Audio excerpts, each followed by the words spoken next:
flights. We would like to say goodbye and hope to meet you again.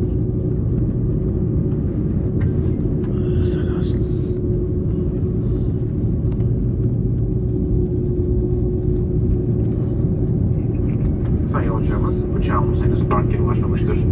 Lütfen emniyetiniz için kemere kalçıkta sürünceye kadar yerlerinize kalınız. Kemerlerinizi bağlı bulunduğunuz ve baş dolaplarını açmayınız. Uçağımız parka ulaşıp kemere kalçıkta söndükten sonra öndeki yolcunun iniş önceliğini riayet ediniz. Bu kuralların olması durumunda Sivil Havacılık Genel Müdürlüğü tarafından ülkedeki yasalar düzenlemeler uyarınca idare para cezası uygulanacağını önemli hatırlatırız. İşbiriniz için teşekkür ederiz. Dear passengers, aircraft has not reached its final parking position. For your own safety, please remain seated with your seatbelt fastened until seatbelt sign has been turned off and don't open the overhead bins. Please respect the priority of the passengers in front of you to leave the aircraft after the aircraft has reached its final parking position and the seatbelt signs have been turned off. We kindly remind you that the administrative penalty will be applicable by the Director General of Civil Aviation. Thank you for your cooperation.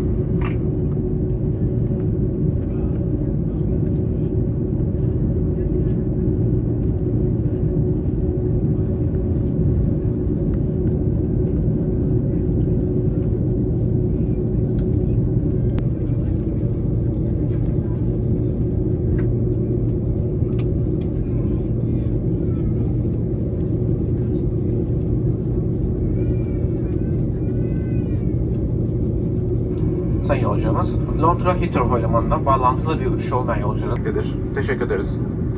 Dear passengers whose final destination in London Heathrow, please follow the signs for Terminal 2 Arrival Hall to collect your baggage. All transfer passengers with a connection flights are kindly requested to proceed to flight connections. Thank you.